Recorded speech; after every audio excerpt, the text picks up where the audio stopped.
Hello and welcome to the NevilleResearch.com video. Today I want to have some fun and talk about the Audley end copy of Tacitus. And this book is interesting because it has hundreds of annotations in it. And the annotations are by Henry Neville and his tutor and lifelong friend Henry Savile. So I want to talk about the background of the book and show some comparisons with Henry Neville's handwriting and circumstances so you can be sure that it's actually Henry Neville's handwriting in the book. So the first thing we have to establish is whether Henry Neville was the type of person who would read Tacitus or not, because there's hundreds of annotations in this book, and whoever made the annotations must have been very interested in Tacitus, right? So here we have a letter from Henry Neville to Robert Cecil in 1599. Neville was ambassador to France, and he's writing from Paris, and he quotes Tacitus in Latin in the letter. Big long quote here. And if we look at the Audley and Tacitus, the exact same quote is underlined and bracketed and has these annotation marks next to it. So this is a perfect lineup, perfect match, as you'd expect, because Henry Neville studied Tacitus very carefully with his tutor, Henry Savile. Now, what is Henry Savile's connection with Tacitus? Well, Henry Savile actually translated Tacitus in 1591 into English. And Henry Savile was a great scholar of the era. He was a mathematician. He was an astronomer. He was a classicist, expert in Greek, and was a professor at Merton College, Oxford, at the time that he was Henry Neville's tutor, which is around 1578 to 1582. And the two of them actually traveled in Europe for about 3 or 4 years together. Now, Henry Savile's handwriting is very distinctive. It's very hard to read, which is a real challenge for people studying his life. And so it's very clear that his handwriting is in the Audley and Tacitus. About, not quite half, but a good portion of the annotations are in his handwriting, and you could see the handwriting here. Now, his relationship with Henry Neville extended far beyond their experience with him as Neville's tutor. They stayed very close friends throughout Neville's life. Neville mentions Savile in his will as a special friend. We have a lot of letters between them, and when Neville was imprisoned in the Tower, Savile actually worked as sort of a go-between to try to negotiate his release. Now, what's interesting is on one of the end pages of the book, we have this sort of genealogy of the Roman emperors, and at the bottom of it, we can see Savile has corrected the student's handwriting. So Savile has crossed this out here and made a correction here. So you can see the sort of way that the book was being used as sort of a textbook, as sort of a book for teaching by Henry Savile. Now,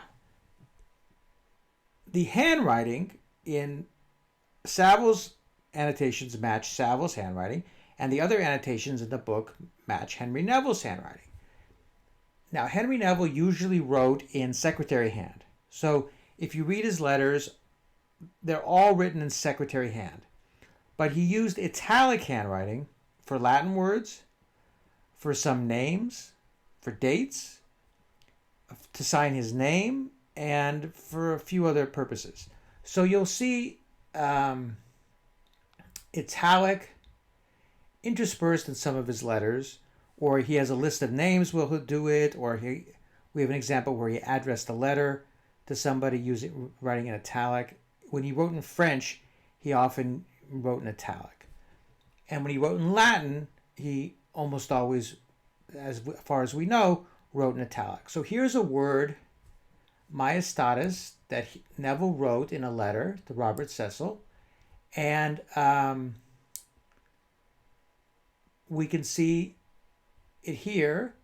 And I want you to look carefully at this ST ligature especially.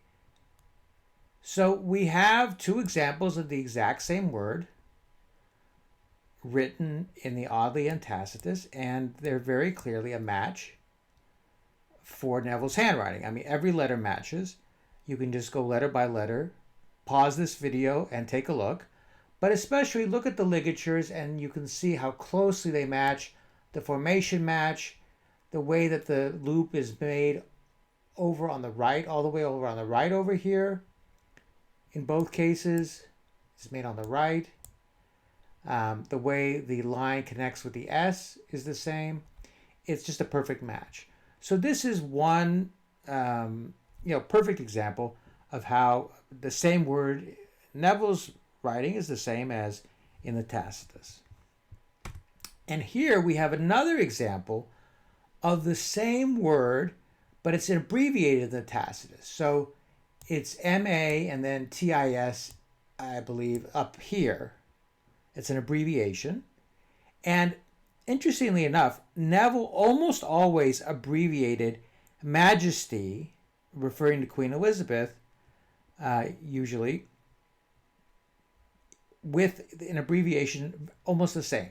Now the ones on the right here are in secretary hand. So they're slightly different. The lettering is slightly different, especially the TIE is slightly different. But you can see it's the same form of abbreviation, the same way of doing it, the same sort of gap between the MA. You see there's sort of a gap here, and then on here there's sort of a gap, same everything.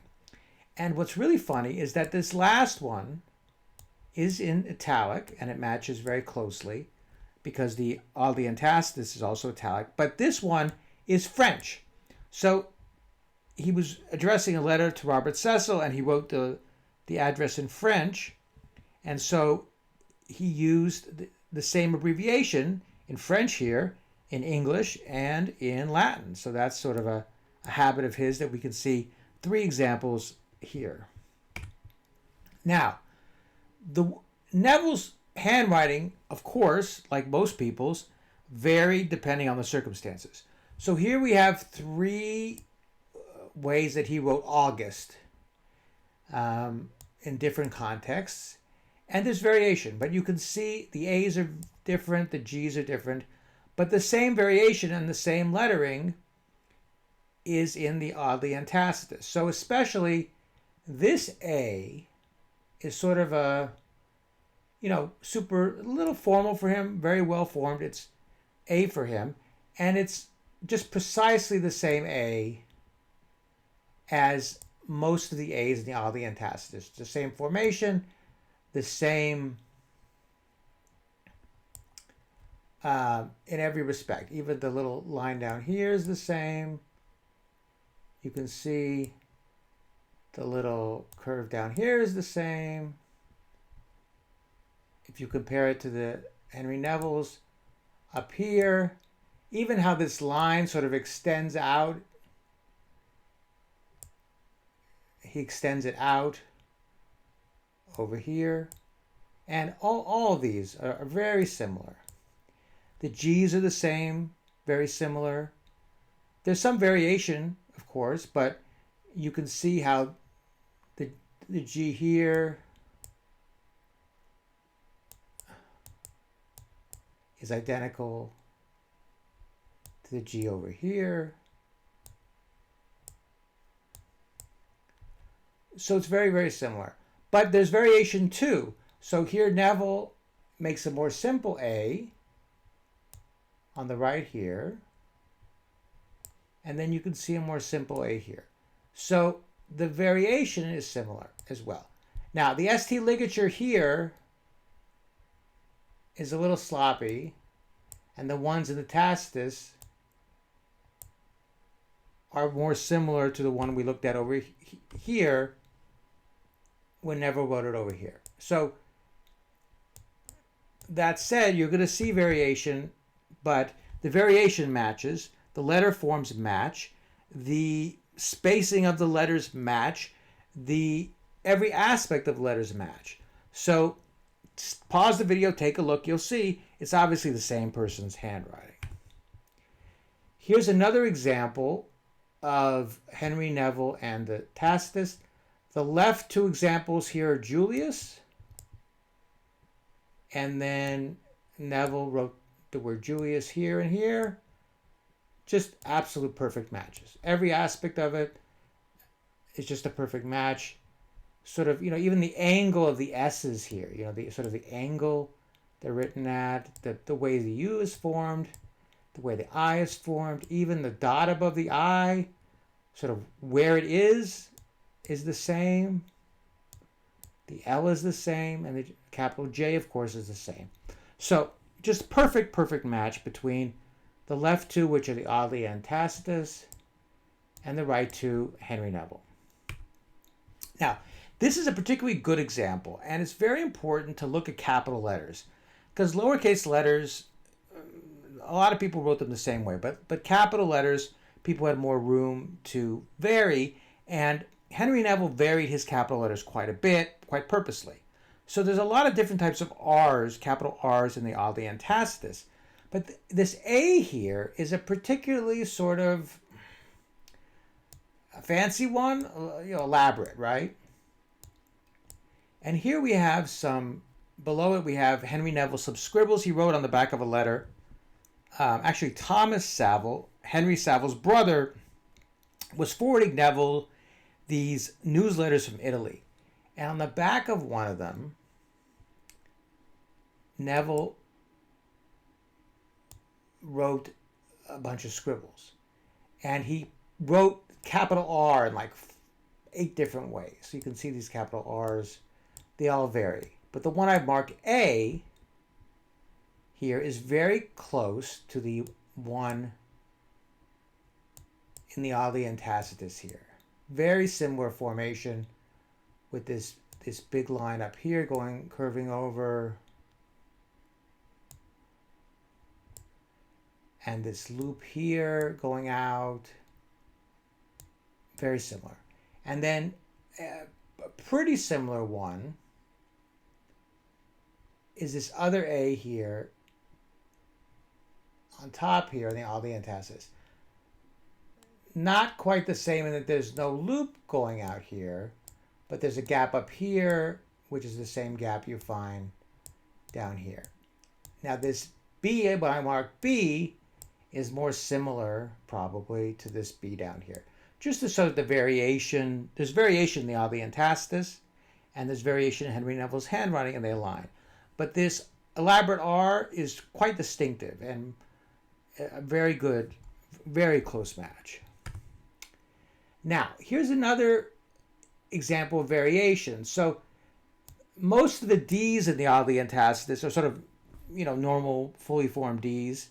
And most of Henry Neville's D's are that way. But Neville sometimes, and here's an example where he's sort of writing a French name, would make a very simple D, like one sort of pen stroke. It's just curved up with the line going down here. And then, even though most of these aren't like this in the Audley and Tacitus, a bunch of them are, and it's a match. So this, once again, the same variation you see in Henry Neville's handwriting is also found in the Tacitus. So very, very close connection here. And here's one more example. So Neville didn't really do this in English, but he only, as far as I know, we don't have that many examples of Neville's italic handwriting. So we have, on my blog, I've put up almost every example I have, and you can examine it out yourself very carefully and see what his handwriting looked like. But we don't have that many examples, and we don't have that much of his Latin writing. So, but in Latin, he did make this elongated S with a double S, and then an S, more, but we're used to seeing S, and then the exact same thing is found here in the Audley and Tacitus. So the elongated S has the same curve at the bottom as Henry Neville, and the other S looks exactly the same, exactly the same formation, exactly the same angle, just a perfect match. So you can see how all the annotations in the Audley and Tacitus, the book was written in Latin, and the annotations are in Latin. There's no English annotations at all. And so the Neville's Latin handwriting matches it very, very closely. Here's another fun thing. So there's sort of an underline here for a phrase in the Tacitus, and then Henry Neville almost always underlined his signature, and that's a perfect match. So even that, even the angle of it, and sort of the angle of this curve and this curve are exactly the same. Just a perfect match. So that's another fun example. So thanks for coming on this little journey. I didn't want to make this a long video. Obviously, we could go letter by letter and letter form by letter form and establish that Henry Neville made the annotations. And there's a place for that, but I just want to give you a quick overview. There's no real question that Henry Neville made these annotations. They're a perfect match in every respect. Henry Savile was Neville's tutor. The book is from Henry Neville's house. You know, all these books were moved from Billingbere Neville's house to Audley End in the 19th century. That's an established fact of history. Many of the books have both Neville and Savile's handwriting in them. We know Neville could read Greek because, first of all, his portrait has a Greek motto on it. And then on top of that, we have letters from Savile to Neville where Savile would just casually throw in a Greek phrase or Greek word because he knew his student, who he taught Greek to, could understand the Greek. We also know a lot of the books are aligned with Neville's political interests as well. And so, they're in French and they're in Italian. We know Neville was ambassador to France, could read and write French, and we know that he could read Italian as well. So everything fits. And I hope you enjoyed this video. Go to my blog. I have a lot more stuff on the annotations, a lot more stuff on Henry Neville's handwriting, and check that out. And thanks for coming. Click like and subscribe.